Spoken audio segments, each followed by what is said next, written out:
Happy Saturday, everybody. Hopefully, everyone is excited for Labor Day weekend. College football is back, no matter who your team is.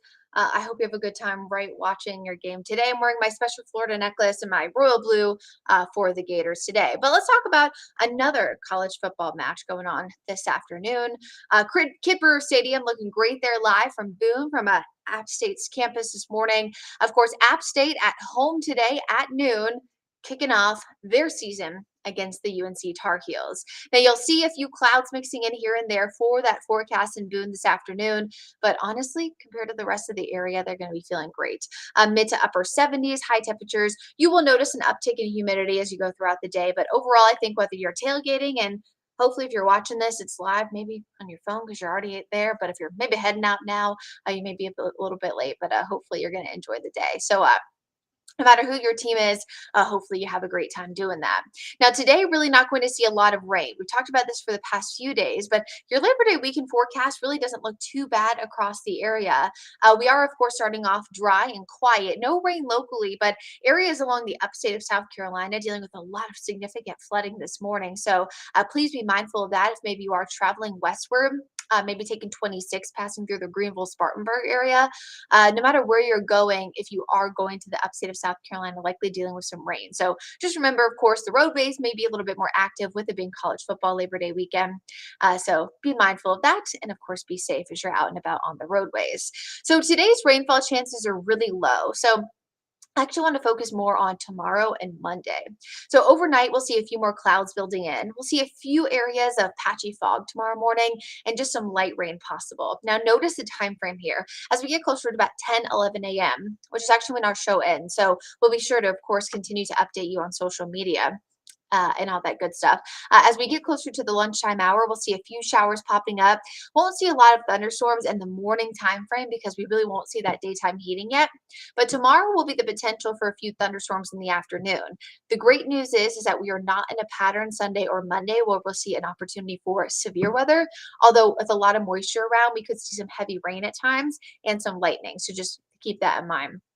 If you're going to be out and about, remember when thunder roars, move indoors. Unfortunately, if you're outside and you hear thunder or see lightning, you are close enough to potentially be struck. So just be safe out there, right? No one wants to deal with that on Labor Day weekend or really at any time frame. So we just want you to be safe. A great tool to have, WCNC Charlotte mobile app. If you turn on the location settings, you can actually get updated forecasts, even if you leave the state, even if you live your county and things like that, which is pretty cool.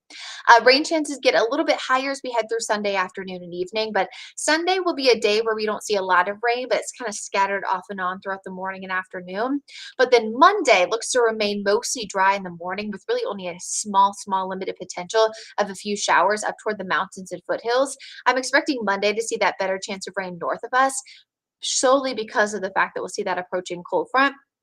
Thankfully, the front will weaken a bit as it gets here, so we'll create a bigger rainfall mess up toward Kentucky and Tennessee. As it gets closer to the Carolinas, it should weaken slightly, but it is going to bring us the opportunity for some of this. You see this paused at 5 p.m. Monday, some scattered showers and thunderstorms. So if you have plans again to be outside, maybe you're watching fireworks, things of that nature, just like a typical summertime day, we want you to stay weather aware. We'll see those scattered storms again Monday, mainly in the afternoon and evening. And those better chances for rain will continue really for much of the upcoming week. So let's kind of overall look at that forecast, and I picked the weekend lake forecast with many of you maybe getting out and about on Lake Norman, Lake Wiley this weekend. Today, again, partly sunny in the afternoon, highs near 90. It will be a touch more muggy, but not expecting rain.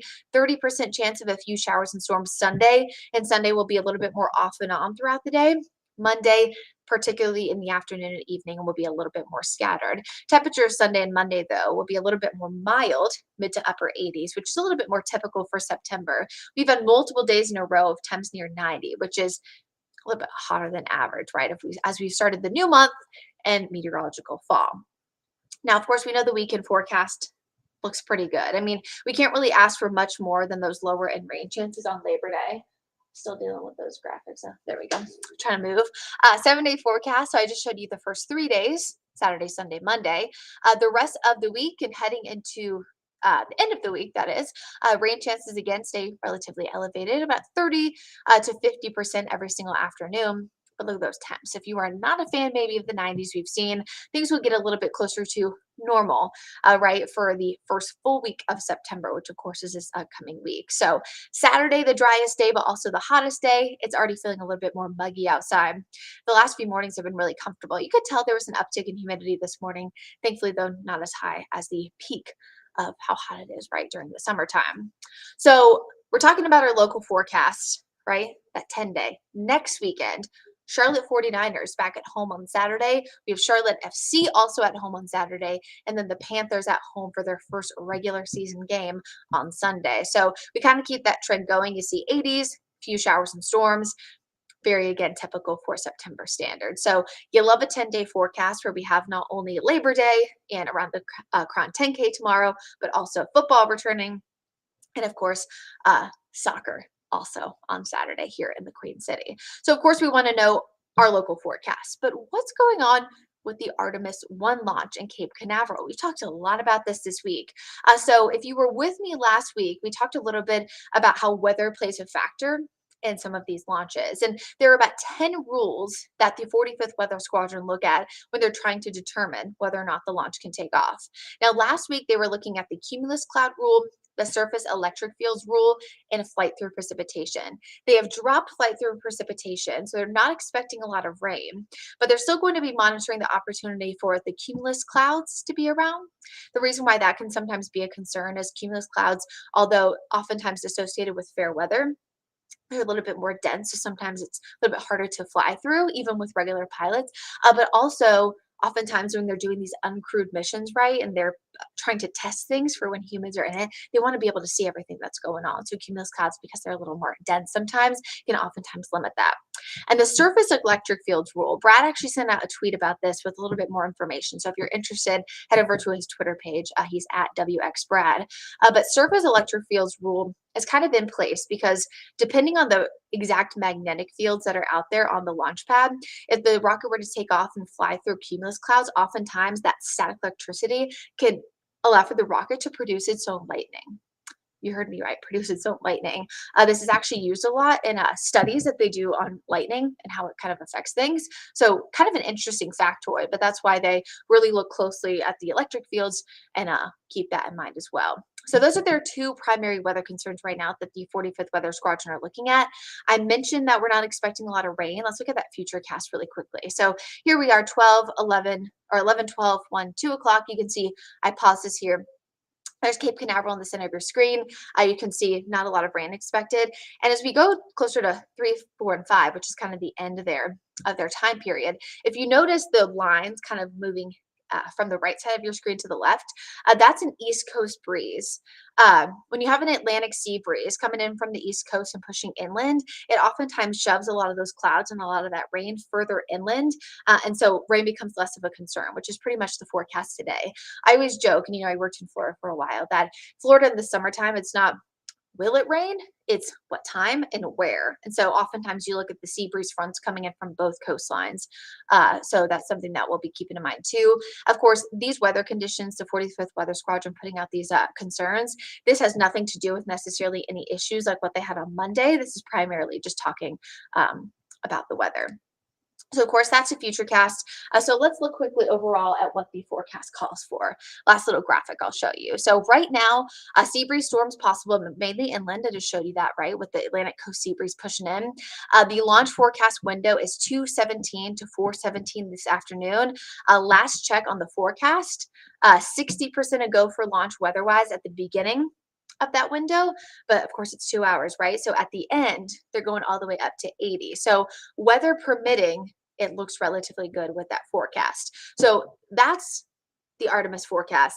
Let's take a look at what's going on right now from the Kennedy Space Center there in Cape Canaveral. You can see we're just now hitting the 3 hour kind of countdown there to potential launch.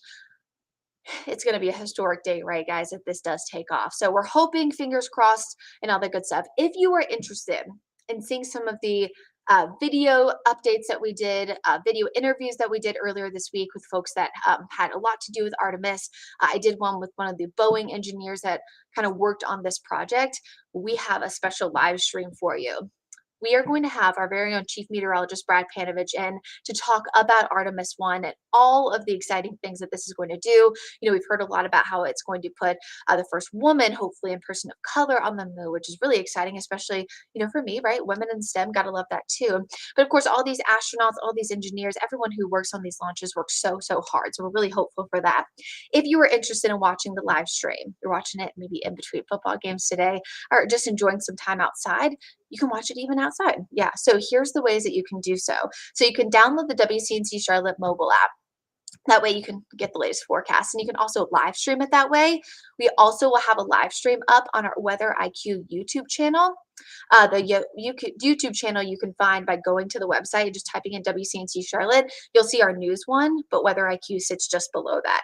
You can also, if you're going to be home, you can download WCNC Plus. That's our brand new 24-hour streaming service that is available on Amazon Fire and the Roku app.